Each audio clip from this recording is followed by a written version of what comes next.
જય હિન્દ વિદ્યાર્થી મિત્રો, ત્રિનેત્ર એકેડમીના ઓનલાઈન પ્લેટફોર્મ ઉપર આપ સૌ મિત્રોનું હાર્દિક સ્વાગત છે. અને ટેટાટ સ્પેશિયલ પાઠ્યપુસ્તક આધારિત પ્રશ્નોના મહાકુંભની અંદર આ આપણો બીજો લેક્ચર છે ધોરણ 9 નો. બરાબર, ધોરણ 9 વિજ્ઞાન પ્રકરણ 2. આજે આપણે એના પ્રશ્નોની 360 ડિગ્રી એનાલિસિસ કરીને ચર્ચા કરવાની છે. તો ચાલો મિત્રો શરૂઆત કરીએ પહેલા પ્રશ્નથી. અહીંયા ચેપ્ટરનું નામ છે આપણી આસપાસના દ્રવ્યો શુદ્ધ છે. મતલબ પ્રશ્ન પૂછે છે શુદ્ધ છે. શુદ્ધ એટલે શું? તો ભેળસેળ વગરનું, બીજી કોઈ વસ્તુ વગરનું એમ કહી શકાય. આપણે સાંભળ્યું કે ભાઈ દેશી ગાયનું શુદ્ધ ઘી મળશે, તો ભેળસેળ વગરનું ઘી મળશે. તો અહીંયા પહેલો પ્રશ્ન આપણને આપેલો છે, નીચેના પૈકી સાર્વત્રિક દ્રાવક કયું છે?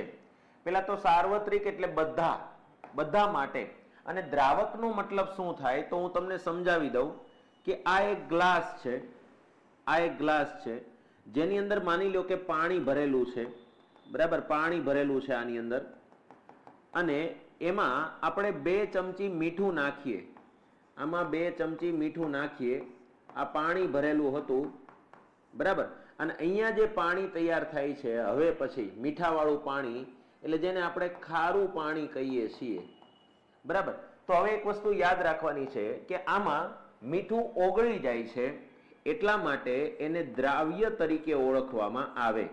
બરાબર, પાણી તેને ઓગાળે છે એટલે એને દ્રાવક તરીકે ઓળખવામાં આવે.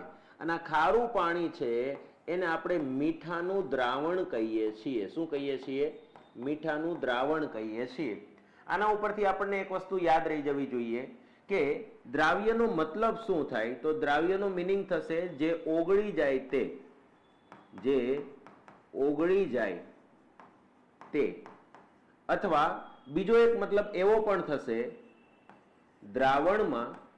દ્રાવણમાં જેનું પ્રમાણ ઓછું હોય તે. બરાબર, અને હવે દ્રાવકની વાત કરીએ તો દ્રાવકનો મીનિંગ શું થશે? તો દ્રાવક વિશે યાદ રાખજો, જે ઓગાળે તે. અથવા બીજો એક મીનિંગ એવું સમજવાનો છે કે દ્રાવણમાં જેનું પ્રમાણ વધુ હોય તે.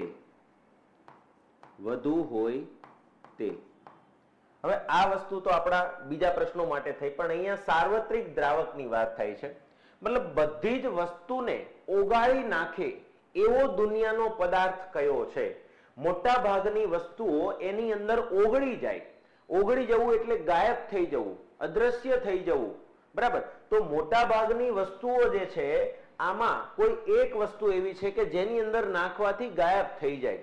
તો દુનિયાની મોટા ભાગની વસ્તુઓ જે છે એ યાદ રાખવાની છે કે પાણીમાં દ્રાવ્ય હોય છે. એટલે પાણી જે છે એ સાર્વત્રિક દ્રાવક તરીકે ઓળખવામાં આવે છે.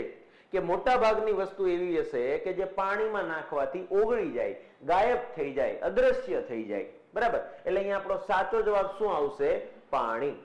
ત્યારબાદ જો આપણે આગળ ચર્ચા કરીએ એના પછીનો સવાલ, નીચેના પૈકી એરોસોલનું ઉદાહરણ કયું છે? હવે આ એરોસોલ શું છે? બરાબર, ઇમલ્શન આવે, એરોસોલ આવે, ફીણ આવે, બરાબર, જેલ આવે. તો આ બધી વસ્તુઓ જે છે ને એ જુદા જુદા નિલંબિત દ્રાવણો, બરાબર, એની ચર્ચા કરવાની છે. અને દ્રાવણ મતલબ 2 વસ્તુનું મિક્સિંગ.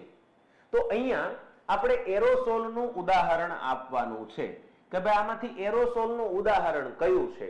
તો યાદ રાખજો મિત્રો, વાદળા જે છે એ એરોસોલનું ઉદાહરણ છે. હવે એરોસોલ કોને કહેવાય એની હું તમને ડિટેલમાં માહિતી આપું. ચાલો ધ્યાન આપજો. અહીંયા કલીલના સામાન્ય ઉદાહરણો આપેલા છે. કલીલ દ્રાવણો જે છે એના ઉદાહરણો આપ્યા છે, અને આ તમારા માટે મોસ્ટ આઈએમપી છે. આ વસ્તુ તમારા માટે મોસ્ટ આઈએમપી છે. બરાબર, આમાંથી ઘણી બધી વસ્તુ અલગ અલગ રીતે પૂછાઈ શકે છે. 9મા ધોરણના આ ચેપ્ટરમાં આ કોષ્ટક જે છે એ ખૂબ જ મહત્વનું છે. ચાલો હું તમને સમજાવું જુદી જુદી વસ્તુ કેવી રીતે યાદ રાખવું બધાને એ પણ સમજાવી દઈશ. પહેલા તો યાદ રાખજો વિક્ષેપિત કલા. વિક્ષેપિત કલાનો મતલબ શું થાય? તો વિક્ષેપિત કલા એટલે એમ કહી શકાય કે કોઈ પણ વસ્તુ ઓછી હોય એને વિક્ષેપિત કલા કહી શકાય. વિક્ષેપન માધ્યમ એટલે જે પ્રમાણ વધારે છે એને વિક્ષેપન માધ્યમ કહેવાય. હવે તમે અહીંયા વિચાર કરો તો કોઈ વાયુઓ છે, વાયુ દ્રાવણ છે, વાયુ વસ્તુ છે, એની અંદર થોડુંક પ્રવાહી મિક્સ થયેલું હોય, વાયુમાં પ્રવાહી મિક્સ થયેલું હોય, વાયુમાં પ્રવાહી મિક્સ થયેલું હોય એને એરોસોલ કહેવાય. બરાબર. જેમ કે ધુમ્મસ છે, તો તમને ખબર છે ધુમ્મસમાં હવા હોય છે પણ એની અંદર ભેજના કણો આવી જાય એટલે એને ધુમ્મસ કહેવાય. તો વાયુના માધ્યમમાં પ્રવાહી કણો છે એટલે વિક્ષેપન માધ્યમ કયું થયું? વાયુ, પણ એમાં મિક્સ શું છે? પ્રવાહી, અને ઈ શું બનાવે છે? એરોસોલ. જેમ કે ધુમ્મસ છે. વાદળમાં એવું છે કે હવા છે એ વાયુ છે, એમાં ભેજના કણો, પાણીના બૂંદ આવી જાય તો એને વાદળ કહેવાય. ઝાકળ પણ એવી જ વસ્તુ છે. તો અહીંયા તમને ખ્યાલ આવ્યો કે વાયુમાં પ્રવાહી મિક્સ થયેલું હોય તો એને એરોસોલ તરીકે ઓળખવામાં આવે છે, જેમાં ધુમ્મસ આવી જશે, વાદળાઓ આવી જશે, બરાબર, ઝાકળ આવી જશે. ત્યારબાદ એક બીજા પ્રકારના એરોસોલની વાત કરીએ તો વાયુમાં ઘન કણો મિક્સ થઈ જાય તો એને પણ એરોસોલ તરીકે જ ઓળખવામાં આવે છે. જેમ કે ધુમાડો. ધુમાડામાં શું હોય કે નાના નાના કાર્બનના કણો જે છે એ હવામાં મિક્સ થઈ જાય એને ધુવાડો કહેવાય. બરાબર. વાહનોના એક્ઝોસ્ટ એટલે કે બહાર નીકળતો ધુવાડો, મતલબ ધુમાડો સમજી લ્યો ને તમે. બરાબર. એટલે અહીંયા આપણે એક વસ્તુ ખાસ યાદ રાખવા જેવી છે કે જ્યારે પણ તમને એરોસોલના ઉદાહરણ પૂછાય, એરોસોલના ઉદાહરણો પૂછાય ત્યારે એક વસ્તુ યાદ રાખવાની છે, ધુમ્મસ, વાદળ, ઝાકળ અને ધુમાડો. આટલી વસ્તુ જે છે એ એરોસોલમાં સમાવેશ થાય છે. એટલે હવે તમને આઈડિયા આવી ગયો. અને એરોસોલ એટલે શું તો તમને યાદ રાખવાનું છે કે વાયુમાં પ્રવાહી અથવા ઘન કણો મિક્સ થઈ જાય તો એને એરોસોલ કહેવાય છે. એટલે એરોસોલનું કામ તમામ. વાયુમાં પ્રવાહી હોય કે વાયુમાં ઘન કણો હોય એને એરોસોલ કહેવાય. ધુમ્મસ છે, ધુમાડો છે, વાદળ છે, ઝાકળ છે, આ બધું એરોસોલ છે. બસ આટલું યાદ રહી ગયું એટલે તમારા ઘણા પ્રશ્નો સોલ્વ થઈ ગયા. હવે એરોસોલ નું આવે એટલે તમારે ભૂલવા નથી. એરોસોલ બીજે ક્યાંય નહીં આવે. ચાલો આગળ વાત કરીએ. એના પછી જો ચર્ચા કરીએ તો પ્રવાહીની અંદર વાયુ કણો મિક્સ થયેલા હોય તો એને ફીણ કહેવાય. શું કહેવાય? ફીણ કહેવાય. જેમ કે સેવિંગ ક્રીમ. સેવિંગ ક્રીમ હકીકતમાં શું છે તો તમને ખબર છે પ્રવાહીની અંદર વાયુ કણો ઘૂસેલા છે, ફીણ વળી ગયા એમ કે. આપણે જે દાઢીમાં લગાડીએ ને સેવિંગ ક્રીમ, એમાં શું હોય? પ્રવાહીની અંદર વાયુ કણો મિક્સ હોય. બરાબર. ત્યારબાદ પ્લવન છે. પ્લવન એટલે બીજું કાંઈ નહીં. એક્ઝામ્પલ તરીકે તમે સાબુનું પાણી ભરેલું ટબ છે એમાં સ્ટ્રો નાખીને ફૂંક મારો છો અને એની વાયુ કણો એમાં મિક્સ થઈને જે પરપોટા ફીણ બને છે એને પ્લવન કહેવાય. તો આ જે પ્લવન અને સેવિંગ ક્રીમ જે છે આ પ્રશ્ન ઘણી વખત પરીક્ષામાં પૂછાય છે, સેવિંગ ક્રીમ વાળો. તો સેવિંગ ક્રીમ જે છે એ યાદ રાખવાનું છે, એક પ્રકારના ફીણ છે અને સેવિંગ ક્રીમમાં પ્રવાહી માધ્યમમાં વાયુનું વિક્ષેપન થયેલું હોય છે. બરાબર. તો માધ્યમ કયું છે? પ્રવાહી. એમાં મિક્સ શું થયું છે? વાયુ. એને ફીણ કહેવાય. સેવિંગ ક્રીમ છે, પ્લવન છે, આ બધું ફીણમાં આવશે. ત્યારબાદ મોસ્ટ ઇમ્પોર્ટન્ટ છે, પ્રવાહીમાં પ્રવાહી મિક્સ થઈ જાય તો એને ઇમલ્સન અથવા તો પાયસ તરીકે ઓળખવામાં આવે છે. આ પણ ઇમ્પોર્ટન્ટ છે. ઇમલ્સન અલગ ટાઈપનો શબ્દ છે. એટલે પ્રવાહીમાં પ્રવાહી મિક્સ થાય તો ઇમલ્સન, પાયસ કહેવાય. જેમ કે દૂધ છે એ હકીકતમાં પ્રવાહી છે ને એની અંદર જે કણો હોય એ પ્રવાહી જ હોય. ફેસ ક્રીમ જે છે, બરાબર, ફેસ ક્રીમ જે છે એ પણ પ્રવાહીમાં પ્રવાહી મિક્સ થયેલું જ હોય છે. ક્રીમ તમને ખબર છે, તમે માની લો કે પેલું ઘણી વાર જોયું હશે કે ઉપરથી ક્રીમ પડતું હોય નીચે તો ઓલો કોન રાખીને આમ કરીને ડિઝાઇન પાડતા હોય. બરાબર. તો એ પ્રવાહીમાં પ્રવાહી મિક્સ થયેલું છે, યાદ રાખજો, એને ઇમલ્સન કહેવાય. ત્યારબાદ માની લો કે પ્રવાહીમાં ઘન વસ્તુ મિક્સ થાય તો એને સોલ કહેવાય. વાયુમાં ઘન મિક્સ થાય તો એરોસોલ, પ્રવાહીમાં ઘન મિક્સ થાય તો સોલ કહેવાય. જેમ કે મિલ્ક ઓફ મેગ્નેશિયા એસિડિટીની ગોળી માટે વપરાય. કાદવમાં તમને ખબર છે પાણીમાં ધૂળના કણો હોય છે એટલે એને કાદવ કહેવાય. તો પ્રવાહીમાં ઘન કણો મિક્સ થાય તો એને સોલ કહેવાય. મિલ્ક ઓફ મેગ્નેશિયા અને કાદવ. બરાબર. હવે ઘન સોલ જે છે એમાં ઘનની અંદર વાયુ મિક્સ થાય, ઘન પદાર્થની અંદર વાયુ મિક્સ થઈ જાય. જેમ કે ફીણ છે, રબર છે, વાદળી છે. વાદળી એટલે તમને ખબર છે જેને આપણે જેલીફિશ કહીએ છીએ. પ્યુમાઇસ એટલે કે દરિયાઈ પથ્થર જે છે, આ બધી વસ્તુ કેવી છે, ઘનમાં વાયુ મિક્સ થયેલા હોય છે. બરાબર. ઘન પદાર્થની અંદર પ્રવાહી મિક્સ થઈ જાય તો એને જેલ કહેવાય. ઘન પદાર્થમાં પ્રવાહી મિક્સ થાય, માથામાં નાખવાનું જે જેલ છે, જેલી છે, ચીઝ છે, માખણ છે. જો માખણ પણ એક ટાઈપનું જેલ જ કહેવાય, કેમ કે એમાં ઘનમાં પ્રવાહી કણો મિક્સ થયેલા છે. બરાબર. અને છેલ્લે છે ઘન સોલ, એટલે ઘન પદાર્થની અંદર ઘન પદાર્થ મિક્સ થાય તો ઘન સોલ કહેવાય. બરાબર. પ્રવાહીમાં ઘન પદાર્થ મિક્સ થાય તો સોલ કહેવાય. વાયુમાં ઘન પદાર્થ મિક્સ થાય તો એરોસોલ કહેવાય. બરાબર. એટલે ઘન સોલ, સોલ અને એરોસોલ. અહીંયા બંને વસ્તુમાં જો અહીંયા એક વસ્તુ સિમ્પલ દેખાણી, ઘનમાં ઘન ને ઘનમાં વાયુ. અહીંયા વાયુમાં ઘન ને વાયુમાં પ્રવાહી. બરાબર. ઘન સોલ, એમાં રંગીન જેમસ્ટોન છે, રત્ન પથ્થર જે આપણે વીટીમાં લગાડેલો હોય. બરાબર. દૂધિયો કાચ છે જે બારીમાં લગાડેલો હોય. તો અહીંયા તમને જે કોષ્ટક આપ્યું છે, તમને જેમ યાદ રહે તેમ આપણે નોટબુકની અંદર વ્યવસ્થિત રીતે નોંધી લેવાનું છે. હા, તમને આમાં ક્રમ વ્યવસ્થિત ન લાગતો હોય, તમારે સરખી વસ્તુ સાથે લખવી હોય તો એવી રીતે પણ તમે લખી શકો છો. બરાબર. તો આ વસ્તુ ઉપરથી ઘણા બધા પ્રશ્નો પૂછાશે. આપણે આગળ જેમ જેમ જોઈશું એમ આઈડિયા આવશે. ચાલો જો, આ જ કોષ્ટકમાંથી આ જે કોષ્ટક આપણે જોયું એના આધારે એક પ્રશ્ન પૂછેલો છે અને આપણે ચર્ચા પણ થઈ ગઈ હતી હમણાં, એટલે તમને યાદ પણ હશે. જેલ, નીચેના પૈકી જેલ કયું છે? હવે જેલ કોને કહેવાય? તો તમને ખબર છે, જેને સજા થઈ હોય એને જેલ થાય એમ નહીં. જેલનો મતલબ શું થાય તો તમને ખ્યાલ હોવો જોઈએ. જેલ એટલે શું? તો ઘન પદાર્થની અંદર ઘનમાં પ્રવાહી મિક્સ થયેલું હોય તો એને જેલ તરીકે ઓળખવામાં આવે છે. અને એવી વસ્તુ જે છે એ તમને માખણમાં જોવા મળશે. એટલે માખણ જે છે એ એક પ્રકારનું જેલ છે એમ કહી શકાય. બરાબર. અને એ આપણે કોષ્ટકમાં પણ જોયું હતું. જો ઘનમાં પ્રવાહી દેખાણું, આ જેલ, જેલી, ચીઝ, માખણ, આ એક ટાઈપના જેલ છે. બરાબર. તો અહીંયાથી આપણા પ્રશ્નનો જવાબ આપણને મળ્યો. તો આવી રીતે પ્રશ્ન પૂછાય. ચાલો આગળ વધીએ. વિક્ષેપન માધ્યમ પ્રવાહી. વિક્ષેપન માધ્યમ કયું છે? પ્રવાહી. અને વિક્ષેપિત કલા વાયુ, એટલે પ્રવાહીમાં વાયુ મિક્સ થાય. પ્રવાહીમાં વાયુ મિક્સ થાય, પ્રવાહીમાં વાયુ મિક્સ થાય તો એને આપણે શું કહીએ છીએ? તો આપણને ખ્યાલ છે એને ફીણ કહેવાય. એને શું કહેવાય? ફીણ કહેવાય. સેવિંગ ક્રીમ ને એ બધું જે છે તે. તો કલીલ સ્વરૂપને શું કહેવાશે? તો તમને અહીંયા ખ્યાલ આવી ગયો હશે, ફીણ કહેવાશે. શું કહેવાશે? ફીણ કહેવાશે. અને કોષ્ટકમાં આપણે ચેક કરી લઈએ. પ્રવાહી માધ્યમ, પ્રવાહી માધ્યમ અહીંયા બંને જગ્યાએ છે, ત્રણેય જગ્યાએ છે. પ્રવાહીમાં વિક્ષેપિત કલા કઈ છે? વાયુ. તો જો પ્રવાહીમાં વિક્ષેપિત કલા વાયુ, તો એ તમે અહીંયાથી મેળવી શકો છો. તો અહીંયા તમને આવી રીતે પણ પ્રશ્ન પૂછાઈ શકે. એટલે કોષ્ટકને કઈ રીતે તૈયાર કરવાનું છે ને એ હવે આપણને આઈડિયા આવી ગયો. આનું તમારે થોડોક ટાઈમે રિવિઝન કરતું રહેવું પડશે.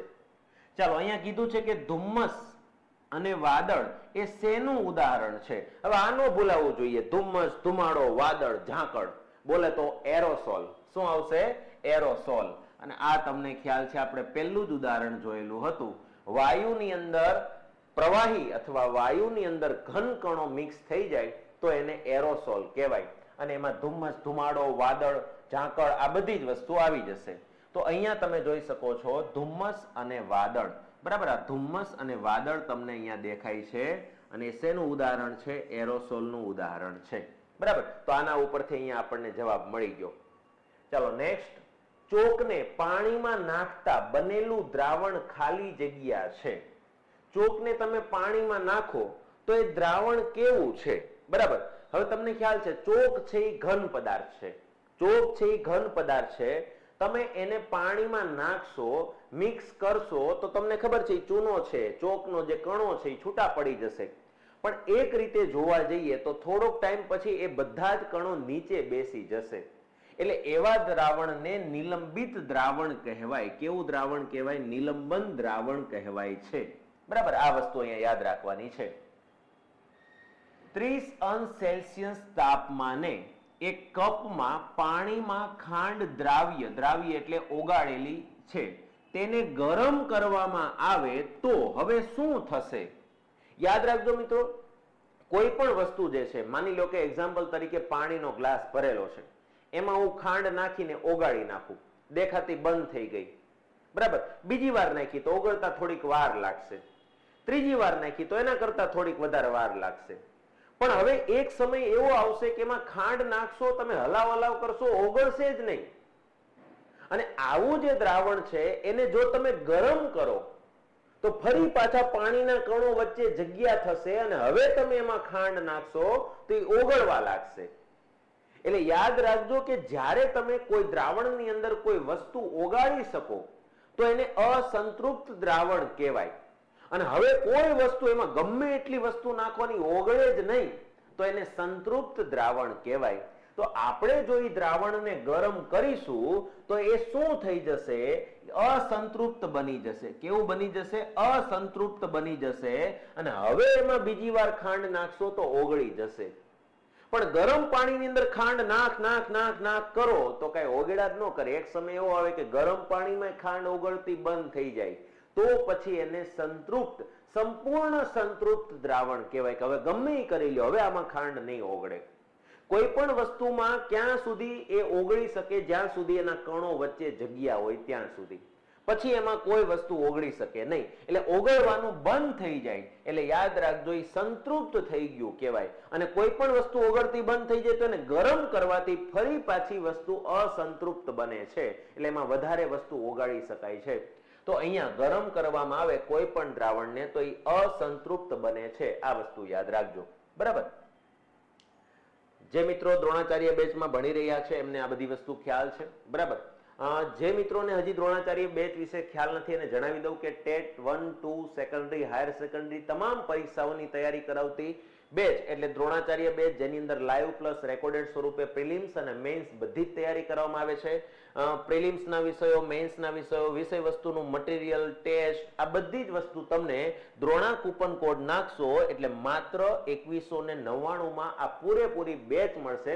અને મસ્ત મજાનો ફાયદો એ છે મિત્રો કે 2199માં 6 મહિના કે વર્ષ દિવસ માટે નહીં, તમારી પરીક્ષા પૂરી ન થઈ જાય ત્યાં સુધીની વેલિડિટી રહેશે, બરાબર. અને વધારે કઈ માહિતી જોઈતી હોય તો આ નંબર પર કોન્ટેક્ટ કરજો. આ દ્રોણાચાર્ય બેચના ડેમો લેક્ચર તમારે જોવા હોય તો પ્લે સ્ટોર પર જવાનું, ત્રિનેત્ર ઓનલાઈન એપ્લિકેશન ડાઉનલોડ કરવાની અને ત્યાં જઈને તમે કન્ટેન્ટમાં આ દ્રોણાચાર્ય બેચના જુદા જુદા વિષયના ડેમો લેક્ચર જોઈ શકો છો. તો બેસ્ટ બેચ છે, બરાબર. અને એની અંદર સંપૂર્ણ ટેટટાટની તૈયારી કરવામાં આવે છે. તો જેને પણ સરકારી શિક્ષક બનવાનું સપનું છે એના માટે આ સુપર બેચ છે, બરાબર. ચાલો આગળ વધીએ આપણે. એના પછીનો સવાલ, કયો ઘટક અલગ પડે છે? આમાંથી જુદો પડતો ઘટક જણાવવાનો છે. હવે જુદો પડતો જણાવો હોય તો પેલા સરખું શું છે એ જાણવું પડે ને, બરાબર. હવે તમને ખ્યાલ હશે કે જે આ પિત્તળ છે, આ પિત્તળ જે છે, પિત્તળ એટલે એને આપણે અંગ્રેજીમાં બ્રાસ કહી શકીએ, જે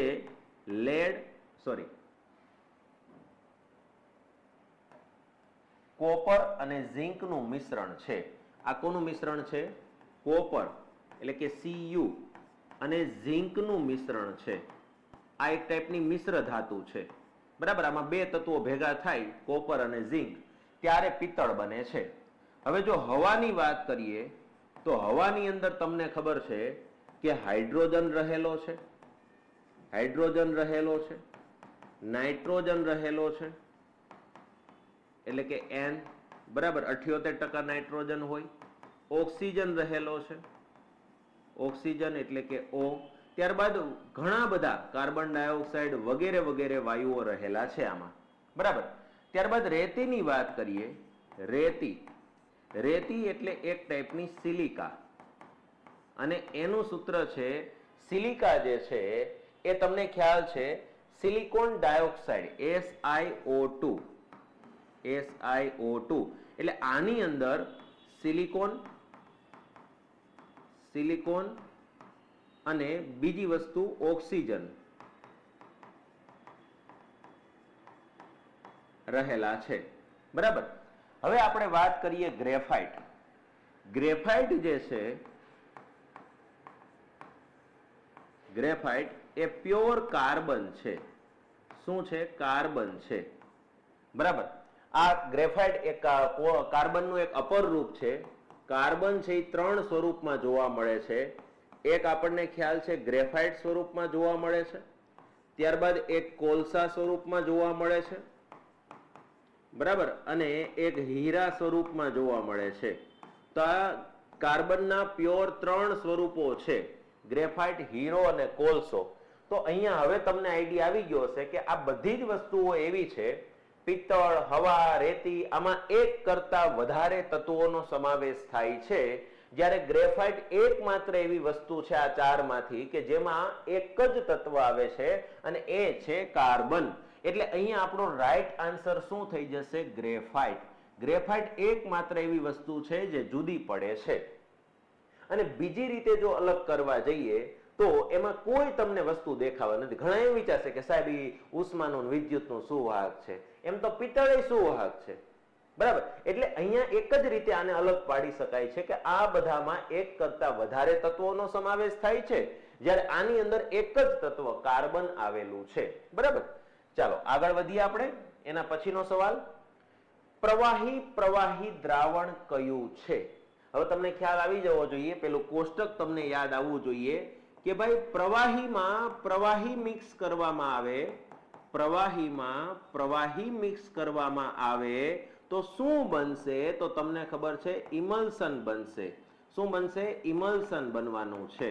એટલે અહીંયા આપણો રાઈટ આન્સર શું થઈ જશે? પ્રવાહીમાં પ્રવાહી મિક્સ કરવાથી ઇમલ્શન તૈયાર થાય છે. અને ચાલો હું તમને આ દેખાડી દઉં ઇમલ્શનનું કોષ્ટક ફરી પાછું. જો પ્રવાહીમાં પ્રવાહી, ઇમલ્શન દેખાણું અહીંયાથી, અથવા એને પાયસ તરીકે પણ ઓળખવામાં આવે છે, જેમાં દૂધ અને ફ્રેશ ક્રીમનો સમાવેશ થઈ જશે. એટલે અહીંયા આપણો રાઈટ આન્સર શું થઈ જશે? ઇમલ્શન. જો કોષ્ટક કેટલું અગત્યનું છે, કઈ કઈ રીતે પ્રશ્નો પૂછાય એ તમને અહીંયાથી આઈડિયા આવી રહ્યો છે, બરાબર. નીચેના પૈકી કયો પદાર્થ શુદ્ધ પદાર્થ તરીકે વર્તે છે? શુદ્ધનો મતલબ અહીંયા શું થશે એની હું તમને ચર્ચા કરું. તો અહીંયા શુદ્ધનો મિનિંગ એવો થશે કે એકલું હોય તેવું, એકલું હોય તેવું દ્રવ્ય, દ્રવ્ય અથવા જેને આપણે પદાર્થ કહીએ છીએ, બરાબર. એકલું હોય એવું. હવે તમને ખ્યાલ છે કે અહીંયા જુદા જુદા ઉદાહરણો દર્શાવેલા છે. જેમ કે એક્ઝામ્પલ તરીકે sodium chloride, sodium chloride. Sodium chloride એટલે મીઠું, અને એનું સૂત્ર તમને ખબર છે NaCl, બરાબર. ત્યારબાદ જો આપણે ચર્ચા કરીએ, ઠંડુ પાણી. ઠંડુ પાણી જે હોય એની અંદર H2O તો હોય જ છે, પ્લસ તમને ખબર છે જુદા જુદા ખનિજ ક્ષાર પણ હોય છે, મિનરલ ખનિજ ક્ષાર પણ હોય છે. ત્યારબાદ વાત કરીએ એરોસોલ. એરોસોલ જે છે એમાં તમને ખ્યાલ છે કે વાયુ પ્લસ બીજા ઘન કણો અથવા વાયુની અંદર બીજા પ્રવાહી કણો મિક્સ થયેલા હોય છે, બરાબર. અને માટી જે છે, માટી છે એમાં જુદા જુદા ખનિજ ક્ષારો, જુદા જુદા ખનિજ તત્વો રહેલા હોય છે. તો અહીંયા આપણી વાત એવી હતી કે ભાઈ આમાં એકલું હોય તેવું દ્રવ્ય કયું છે? એને શુદ્ધ દ્રવ્ય કહેવાય. તો અહીંયા તમને આઈડિયા આવી ગયો કે સોડિયમ ક્લોરાઇડ છે એ એકલું છે, જ્યારે બાકીના બધા જે છે એમાં કંઈક ને કંઈક વસ્તુ મિક્સ થયેલી છે. તો અહીંયા આપણો રાઈટ આન્સર શું થઈ જશે? શુદ્ધ દ્રવ્ય એટલે સોડિયમ ક્લોરાઇડ, બરાબર. ચાલો આગળ વધીએ આપણે. નીચેના પૈકી કયો ફેરફાર રાસાયણિક ફેરફાર છે? હવે રાસાયણિક ફેરફાર કોને કહેવાય? તો જેને તમે, જે ફેરફાર થતો હોય એ દરમિયાન તમે એને જોઈ ન શકો, અનુભવી ન શકો, બરાબર. પણ ફેરફાર થઈ ગયા પછી તમને ખબર પડી જાય કે હા ફેરફાર થયો. એક્ઝામ્પલ તરીકે લોખંડને કાટ લાગવો. લોખંડને કાટ લાગે તો એ તમને દેખાય નહીં કે જો કાટ લાગે છે. કાટ લાગી ગયા પછી ખબર પડી જાય કે હા કાટ લાગી ગયો આ લોખંડને, બરાબર. તો ઘણી પ્રોસેસ એવી હોય છે કે જે ધીમી હોય છે, જોઈ નથી શકાતી, અનુભવી નથી શકાતી, પારખી નથી શકાતી, એને રાસાયણિક ફેરફાર કહેવાય. જેમ કે ફળનું પાકવું, એ રાસાયણિક ફેરફાર છે. આપણી વૃદ્ધિ થવી, આપણા નખ વધવા, આપણા વાળ વધવા, આને રાસાયણિક ફેરફાર કહેવાય. ભૌતિક ફેરફાર કોને કહેવાય? તો આ પેન હાથમાંથી પડી જાય ને કટકા થઈ જાય તો એને ભૌતિક ફેરફાર કહેવાય, કે તમે જોઈ શકો, તમે અનુભવી શકાય. બરાબર? તો અહીંયા તમને જુદી જુદી વસ્તુઓ દેખાય છે, એમાંથી કયો તમને રાસાયણિક ફેરફાર લાગે છે એ પૂછ્યું છે. સ્પિરિટનું બાષ્પીભવન.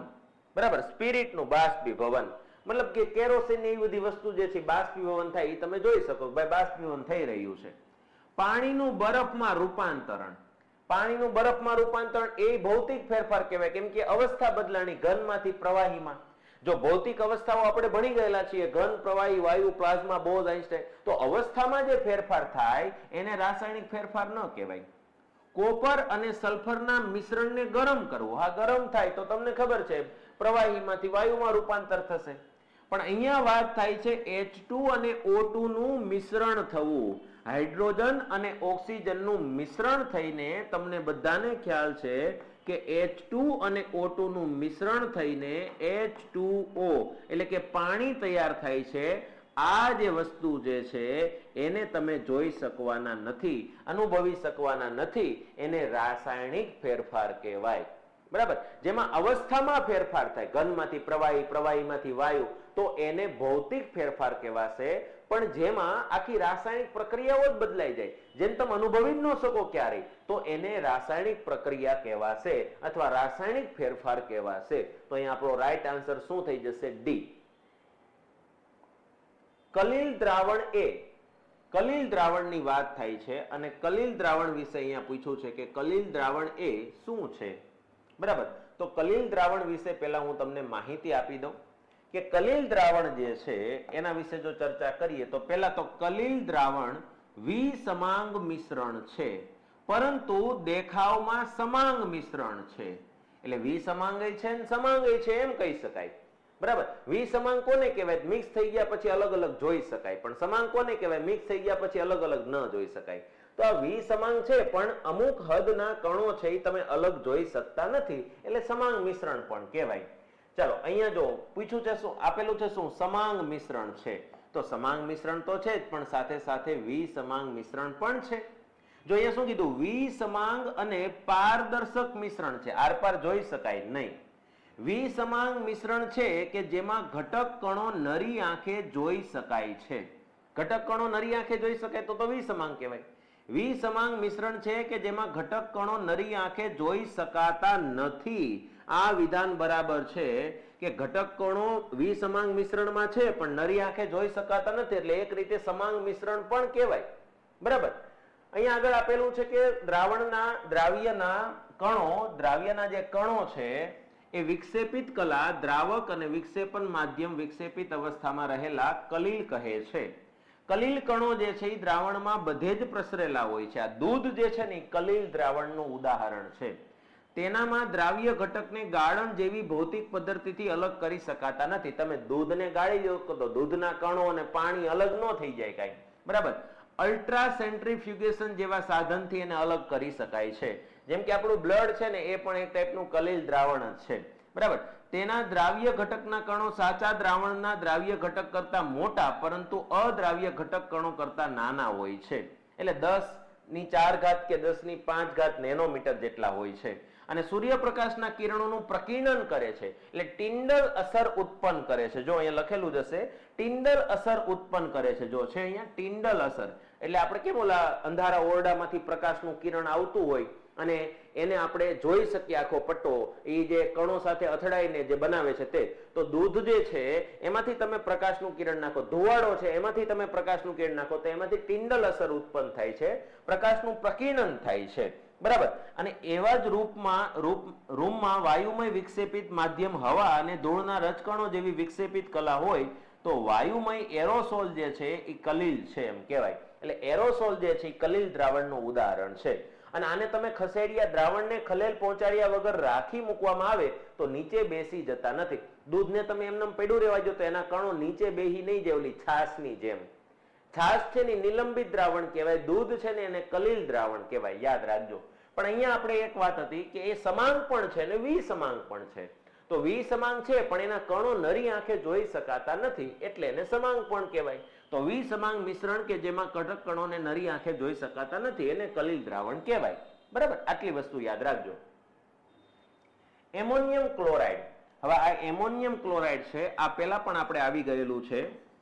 Ammonium chloride, ammonium chloride.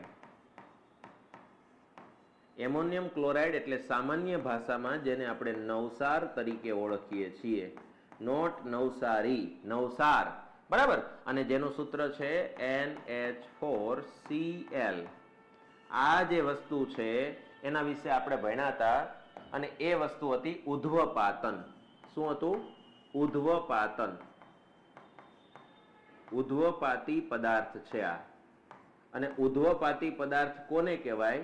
તો જેનું ઘનમાંથી સીધે સીધું વાયુમાં રૂપાંતર થાય અથવા તો વાયુમાંથી સીધે સીધું ઘનમાં રૂપાંતર થાય એને ઉધ્વપાતી પદાર્થ કહેવાય છે. બરાબર, તો અહીંયા આપણો એમોનિયમ ક્લોરાઇડ અને રેતીનું મિશ્રણ થઈ ગયું હોય તો આ બેને અલગ કરવું હોય તો શું કરી શકાય? એને ગરમ કરો, ઉધ્વપાતન કરો. અને ઉધ્વપાતન કરશો એટલે એમોનિયમ ક્લોરાઇડ ઉપર વહી જાય. બરાબર, ઉધ્વપાતન થઈ જાય, વાયુમાં રૂપાંતર થઈ જાય અને રેતી ત્યાં પડી રહે એટલે એમોનિયમ ક્લોરાઇડ ને આ જે રેતી છે છૂટી પડી ગઈ. તો કોઈ પણ ઉધ્વપાતી પદાર્થને અલગ કરવા માટે ઉધ્વપાતનનો ઉપયોગ થાય છે. બરાબર, એને ઉપણવાથી કે સેન્ટ્રીફ્યુગેશનથી કે બાષ્પીભવનથી અલગ ન કરી શકાય. તો અહીંયા યાદ રાખવાનું છે કે આવા કોઈ પણ પદાર્થ, આવો જે નામ આવે ને ત્યારે તમારે યાદ રાખવાનું કે આ ઉધ્વપાતી પદાર્થના બીજા તમને ઉદાહરણો સાથે સાથે લખાવી દઉં. આના બીજા અન્ય ઉદાહરણ તમને લખાવી દઉં. દુનિયાના ઉધ્વપાતી પદાર્થોમાં કયા કયા ઉદાહરણો આવશે? તો એક તો આ એમોનિયમ ક્લોરાઇડ છે. બરાબર, ત્યારબાદ યાદ રાખવાનું છે કપૂર અને હજી એક યાદ રાખવાનું છે આયોડિન. આ ત્રણ પદાર્થો એવા છે જે ઉધ્વપાતી પદાર્થ છે. એટલે આ પદાર્થોને કોઈ પણ વસ્તુમાંથી અલગ કરવા હોય ત્યારે ઉધ્વપાતનનો ઉપયોગ થાય છે. આ યાદ રાખજો. બરાબર, શેવિંગ ક્રીમ એ શેનું કલીલ દ્રાવણ છે? શેવિંગ ક્રીમ તમને ખ્યાલ છે? હવે શેવિંગ ક્રીમમાં તમને ખબર હોવી જોઈએ કે ભાઈ કઈ વસ્તુ મિક્સ થાય છે. શેવિંગ ક્રીમ એટલે પહેલા તો શું એ હું તમને કહી દઉં. આ શેવિંગ ક્રીમ દાઢી કરવાનું જે ફીણ આવે છે, શેવિંગ ક્રીમ એ એક ટાઈપનું ફીણ છે. શું છે? ફીણ છે. અને ફીણ હોય તો તમને એ આઈડિયા આવી ગયો છે કે કોનું મિશ્રણ શેમાં હશે. તો તમને ખબર છે કે પ્રવાહીમાં વાયુ મિક્સ કરવામાં આવે તો એ ફીણ તૈયાર કરે છે અને ફીણ જે છે એમાંનું એક ઉદાહરણ છે શેવિંગ ક્રીમ. એટલે આપણો રાઈટ આન્સર શું થઈ જશે? પ્રવાહીમાં વાયુ. બરાબર, ચાલો પેલું કોષ્ટક તમને બતાવો એટલે આઈડિયા આવશે. જો પ્રવાહીમાં વાયુ એટલે ફીણ, શેવિંગ ક્રીમ આવી ગયું. પ્રવાહીમાં વાયુ, ફીણ, શેવિંગ ક્રીમ. પ્રવાહી માધ્યમ છે અને એમાં વાયુ કણો મિક્સ થયેલા છે એટલે એને ફીણ કહેવાય અને ફીણની અંદર આપણે શેવિંગ ક્રીમ અને પ્લવનનું કામ થાય છે. તો પ્રવાહીમાં વાયુ. તો આ કોષ્ટક આ ચેપ્ટરનું સૌથી કોર ભાગ કહી શકાય, મેઇન ભાગ કહી શકાય એવો યાદ રાખવાનું છે. તો આ રીતે આપણે ધોરણ 9 પ્રકરણ 2 શું આપણી આસપાસના દ્રવ્યો શુદ્ધ છે એના પ્રશ્નો અને એની વિગતવાર ચર્ચા કરી. આવી રીતે કરવાથી આખું ચેપ્ટર કમ્પ્લીટ પણ થઈ જાય અને આપણને મોજ પણ આવે અને કેવા પ્રશ્નો પૂછાઈ શકે એ પણ યાદ રહી જાય. બરાબર, ચાલો તો ફરી પાછા મળશું આના પછીના લેક્ચરમાં ધોરણ 9 પ્રકરણ 3 સાથે. ત્યાં સુધી જય હિન્દ, જય ભારત.